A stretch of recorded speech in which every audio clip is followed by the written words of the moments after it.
सो पोलो lovers आ तो गए हो वीडियो में, तो ये वीडियो पूरी जरूर देखना क्योंकि आपको सारी इन्फॉर्मेशन मिलेगी कि भाई कैसी है अपनी पोलो लेनी चाहिए इस टाइम पे 2024 में या नहीं लेनी चाहिए, कौन सी लेनी चाहिए, कैसी लेनी चाहिए, क्यों लेनी चाहिए, फायदा क्या है, नुकसान क्या है। तो पूरी वीडियो देखो, पूरी वीडियो अच्छे से समझाऊंगा एंड उसके बाद डिसाइड करना आपको पोलो लेनी है या नहीं लेनी। तो गाइस सबसे ज्यादा जो लोगों को कंफ्यूजन रहती है पोलो के अंदर इंजन ऑप्शन क्या क्या है, तो भाई 1.6 भी आता है, 1.2 भी आता है, 1.0 भी आता है, डीजल आता है, पेट्रोल आता है, पेट्रोल तो नॉर्मल सी बात है। और इसमें भी क्या रहता है, डीजल रहता है TDI मॉडल एंड भाई जो हमारा पेट्रोल रहता है वो दो आते हैं, एक MPI और एक TSI तो सबको ही पता होगा, काफी फेमस है, जिसको बोलते हैं GT, राइट। तो अब आपको देखना है कि आप दिल्ली में रह रहे हो तो भाई आप पेट्रोल में ही जाना पसंद करोगे, सीधी बात। और जो दिल्ली के बाहर है एंड उनको थोड़ा पंची कार चाहिए तो भाई वो TDI मॉडल 1.6 में भी जा सकते हैं। तो भाई बहुत अच्छी गाड़ियां है, दोनों इंजन वेरिएंट बहुत अच्छे हैं, डीजल और पेट्रोल में काफी पावरफुल कार है। तो ये क्लैरिफिकेशन तो आपको मैंने कर दी है कि भाई TDI आता है, पेट्रोल आता है और GT आता है। एक नॉर्मल पेट्रोल आता है, एक GT आता है, जिसमें TDI, TSI एंड MPI और 1.0, 1.2 और 1.6, ठीक है। पेट्रोल में भी 1.6 पहले के मॉडल्स में आता था, 2012-13 मॉडल, 12-13 ऐसे करीब मॉडल में आता था। तो भाई अब तो गाइस जो सबसे ज्यादा क्वेश्चन मेरे पास आते हैं इंस्टा में, दूसरा वो है कि भाई पोलो लेनी चाहिए या नहीं लेनी चाहिए या किसको लेनी चाहिए। तो भाई मैं सबसे साधारण उसमें समझा देता हूँ आपको। भाई पोलो ना वही ले जिसको फालतू फीचर से मतलब ना हो और ड्राइविंग से प्यार हो, कि भाई गाड़ी चलाने में मजे आने चाहिए, वो गाड़ी चाहिए। क्योंकि भाई इस सेगमेंट में i20 आती है, स्विफ्ट आती है, बलिनो आती है, मतलब जो भी हैचबैक्स है वो आती है। तो उनके अंदर भाई सनरूफ भी आ रही है आजकल, आपको i20 में पता ही है, स्विफ्ट की बात नहीं कर रहा। एंड फीचर भाई स्विफ्ट में भी काफी आते हैं एंड i20 के अंदर भी काफी आते हैं, आप लोगों को पता ही होगा। पोलो में फीचर वही है जो यूजफुल है, और इसके अंदर 2-3 फीचर ऐसे भी है जो ना i20 में कभी आप देख सकते हैं, आपको आफ्टर मार्केट लगाना पड़ेगा, वैसे कुछ नहीं है। और एक आधे फीचर वो भी जो आफ्टर मार्केट भी नहीं लग सकते।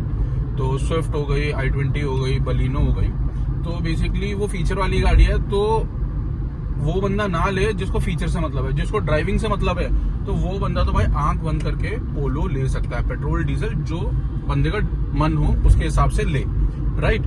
तो और दूसरा इसका प्लस पॉइंट क्या है, इसकी जितनी भी सेगमेंट की हैचबैक्स है, मैं कर रहा हूँ हैचबैक की बात, इस जैसी बिल्ड क्वालिटी किस गाड़ी की भी नहीं, किसी भी गाड़ी की नहीं है, ये मैं खुला बोल सकता हूँ। अब कमेंटबाजी करने वाले बतेरे आएंगे बिल्ड क्वालिटी की क्या मतलब, ये वो फलाना ढिमकाना, गाड़ी ठोकोगे तो लगेगी। भाई ठोकने की बात नहीं होती है, गाड़ी कभी भी लग जाती है। ऐसा नहीं है कि गाड़ी कोई जानबूझ के मार रहा है, कोई जानबूझ के गाड़ी मारे या ना मारे, बट भाई एक बिल्ड क्वालिटी होती है जो गाड़ी में बेसिकली होनी चाहिए। मेरा मानना है कि बिल्ड क्वालिटी थोड़ी बहुत होनी चाहिए गाड़ी में। ये नहीं हो कि भाई एकदम आप टिन का डब्बा लेके चल रहे हो, तो टिन का डब्बा लेके भी चलोगे तो भाई वो तो तुम्हारी मर्जी है, हम किसी को फोर्स नहीं कर रहे किसी भी चीज के लिए। तो ये होगी हमारी सेफ्टी की बात। तो भाई सेफ्टी की तो बात कर ली है। अब जो रही बात सबसे ज्यादा यंगस्टर के बीच, वो रही मॉडिफिकेशन की बात।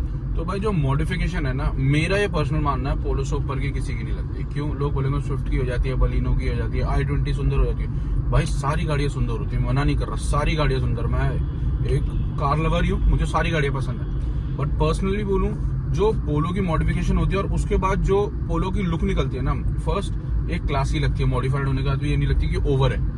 उसके बाद जो उसकी एग्रेसिव लुक आती है, भाई कोई टक्कर नहीं है उस गाड़ी की, जेन्युइनली कोई टक्कर नहीं है। ऊपर से ये गाड़ी भाई अगर आपको रीमैप करानी है रीमैप कराओ, एग्जॉस्ट डलवाना है एग्जॉस्ट डलाओ, फिल्टर डलाने फिल्टर डलाओ, जितना भी आपको इसका क्या बोलते हैं मॉडिफिकेशन कराना है भर भर के। लोग बोलेंगे भाई हर किसी की तो हो जाती है, भाई जिनके पास पोलो है ना वो ही जानते हैं। और जो पोलो चला लेता है, बेसिकली जर्मन कार चला लेता है, उसके बाद उसको दूसरी गाड़ी चलाने का इतना जल्दी मन नहीं करता।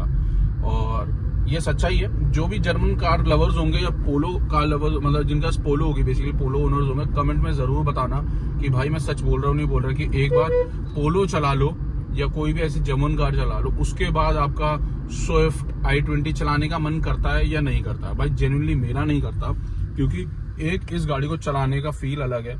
इतनी हेवी कार है, रोड पे चिपक के चलती है, एंड जो उसके डोर के थंब है ना भाई, जब गेट बंद होता है भाई क्रेजी, कोई और गाड़ी इसको टक्कर दे ही नहीं सकती, ये मेरी गारंटी है। और भाई अब लोग बोलेंगे अच्छाई तो भाई बताया जा रहा है, कुछ बुराई भी होगी गाड़ी में। भाई बिल्कुल बुराई है, मैं खुद बोलता हूँ गाड़ी में फीचर कम है, वो बुराई में एक तरह से मैं गिन लेता हूँ, मेरे को फीचर से मतलब नहीं है, बट मैं 1% गिन लेता हूँ कि भाई चल फीचर कम है। दूसरी बात मैं बताऊं क्या कि भाई ठीक है, जर्मन कार है तो इसमें चेक इंजन लाइट कभी कभार पॉप आउट हो जाती है, वो ऐसा नहीं कि आप डरोगे। इसमें क्या रहता है, जैसे हमारी मारुति हो गई या hyundai हो गई, इसमें क्या है जो सेंसर होते हैं वो जब तक लास्ट तक खराब नहीं होते तब तक चेक इंजन लाइट नहीं जलाते। और जर्मन कार के अंदर क्या है, हल्का सा भी डस्ट आ गया ना सेंसर में तो चेक इंजन लाइट वो जला देता है। और थोड़े से पार्ट्स इसके महंगे हैं, बिल्कुल थोड़े से पार्ट्स इसके महंगे हैं और नॉर्मल गाड़ियों के हिसाब से। ऐसा नहीं है कि भाई सस्ते होंगे, थोड़े नॉर्मल गाड़ियों के हिसाब से इसके महंगे हैं पार्ट्स। तो ये चीज़ तो भाई हल्का सा हमको करना पड़ेगा टैकल। तो और रही बात सर्विस की, सबसे ज़्यादा इसमें ना मिथ चलती है भाई सर्विस कॉस्ट बहुत महंगी है, पोलो की सर्विस कॉस्ट बहुत महंगी है। भाई कुछ नहीं है, जहाँ स्विफ्ट आप 10,000 किलोमीटर में कराते हो, ये गाड़ी 15,000 किलोमीटर में होती है।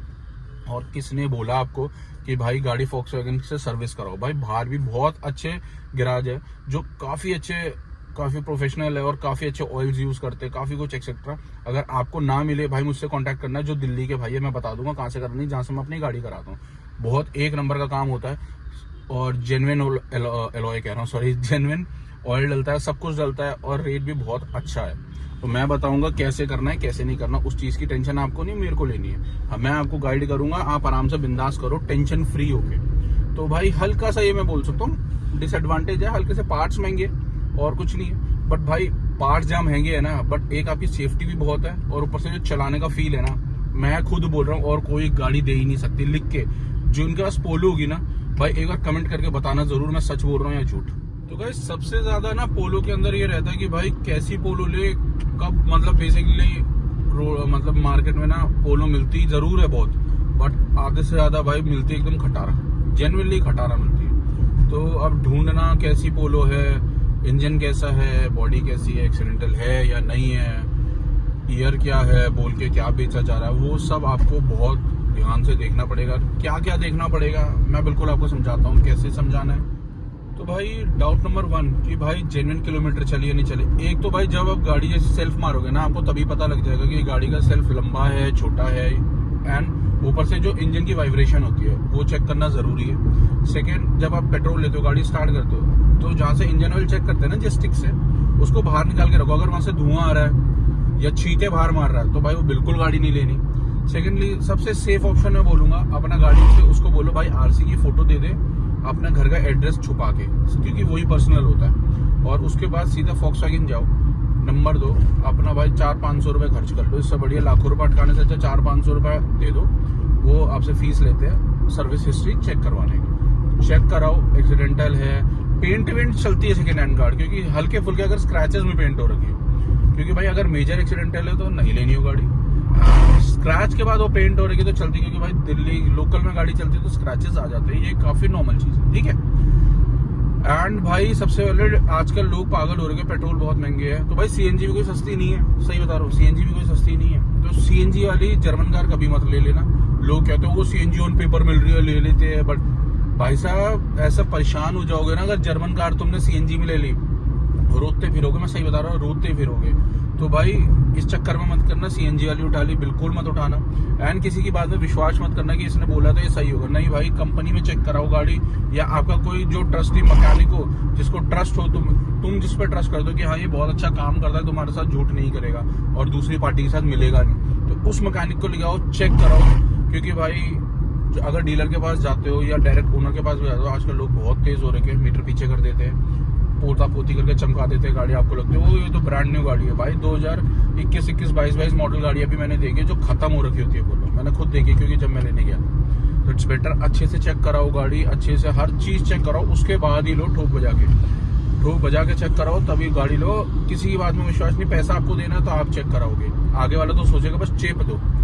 एंड भाई एवरेज का क्या है, तो देखो एवरेज में बता देता हूँ, डीजल वाली तो अनंत देती है, बहुत एक नंबर माइलेज देती है, 18, 16, 17। पेट्रोल एमपीआई का बता देता हूँ एवरेज क्या रहेगी। भाई अगर खाली रोड में तभी हाईवेज में चला रहे हो तो 20-22 की देगी पेट्रोल वाली एमपीआई, जीटी की बात नहीं कर रहा। और लोकल में खाली रोड मिलती है और प्यार से चलाते हो तो भाई तो अप्रॉक्स आपको दे देगी भाई 16-17। और अब तुम लोग बोलेगा कुछ भी बोलते रहे, तो भाई ये लो तुम्हारे सामने है, मेरे को दे रही है 16.1 की, ठीक है 16.1 की तब दे रही है कि मैं अभी थोड़ा खींचते हुए ला रहा था। अगर इसको मैं एकदम लाइट फुट से चलाऊं गाड़ी को, एकदम लाइट फुट से, तो भाई ये 17-18 भी देती है मुझे सुबह। एंड थोड़ा जाम जूम में चलाऊं तो 11-12 की देती है। एंड रही बात जीटी की, तो जीटी अगर आप फुल खींच के चलाओगे तो भाई 7-8 की देगी, और नॉर्मल खाली ट्रैफिक में वो देती है 12 से 13 की, ठीक है। और हाईवे में ज्यादा से ज्यादा आपको 15-16 की दे देगी, ज्यादा से ज्यादा 15 बस। तो मैंने आपको क्लियर बताया, मेरे को क्योंकि कोई Volkswagen ने पैसा नहीं दिया कि भाई अच्छा बोल गाड़ी के मामले में तो हम तेरे को काफी कुछ देंगे ना भाई। सच बता रहा हूँ, अपना पर्सनल एक्सपीरियंस बता रहा हूँ। मैं जीटी भी चलाता हूँ, मैं MPI भी चलाता हूँ। एंड ड्राइव क्वालिटी में देखा जाए तो भाई जीटी है कि फास्ट है गाड़ी, एंड जिसको फास्ट चलाना पसंद है वो जीटी में जाए, जिसको मेरी तरह स्मूथ सटल चलाना, मेरे को दोनों ही पसंद है, फास्ट और स्मूथ सटल भी। स्मूथ सटल चलानी है और नॉर्मल स्विफ्ट i20 से ज्यादा एग्रेसिव चाहिए तो भाई पोलो आप ले सकते हो, बहुत अच्छी चलती है MPI भी। ये नहीं कि आपको वो लगेगा अंडर पावर, नहीं भाई अंडर पावर बिल्कुल नहीं लगेगी। दूसरा गियर मारते पंजा मारो और गाड़ी रॉकेट है भाई एकदम, बहुत अच्छी भागती है। एग्जॉस्ट जलाना, एग्जॉस्ट जलाओ भाई, इस गाड़ी के अंदर अंत मॉडिफिकेशन है, अंत। अब जितना कराओगे उतने कम है, जेन्युइनली जितने कराओगे उतने कम है। और मुड़ के लोग देखते हैं, एक ये Volkswagen की पोलो नहीं आ रही है, डिसकंटिन्यू कर दी है कंपनी ने, पता नहीं क्यों। तो भाई ये बनी हुई पोलो रोड पे चलती है ना, हर कोई तारीफ करता है कि भाई गाड़ी एक नंबर की लग रही है, एक नंबर की, ठीक है। तो इस चीज को याद रखना, जिसको गाड़ी से प्यार है और ड्राइविंग से प्यार है तो वो Volkswagen ले, जिसको फीचर से प्यार है वो और ऑप्शंस में जा सकता है, वो Volkswagen बिल्कुल ना ले। और जिसको CNG लगानी है तो वो बिल्कुल ना ले इस गाड़ी को, मैं पहले ही समझा रहा हूँ। CNG वाले दूर रहे इससे कि CNG लगानी है एवरेज के चक्कर में, तो बिल्कुल मत लेना। एवरेज तो छोड़ो, आपकी जेब और ढीली करते रहेगी अगर आप इसको पेट्रोल लेकर और CNG लगाते हो, बिल्कुल मत लो। तो भाई यही था मेरी एक छोटी सी वीडियो, आप लोगों को इन्फॉर्मेशन देने के लिए कि लोग पोलो को लेके क्या सोचते हैं और कैसी है रियलिटी में पोलो, एंड इसकी एवरेज क्या है, इसकी मेंटेनेंस क्या है, XYZ जितनी भी चीज़ें मैंने बताई। तो अगर ऐसी इन्फॉर्मेशन और चाहते हो और गाड़ियों को लेकर तो कमेंट में ज़रूर बताना, मैं आपसे बिल्कुल शेयर करूँगा, आप लोगों की हेल्प करूँगा। तो मिलते हैं ऐसी किसी नए ब्लॉग में, तब तक like share and subscribe my channel. Thank you so much.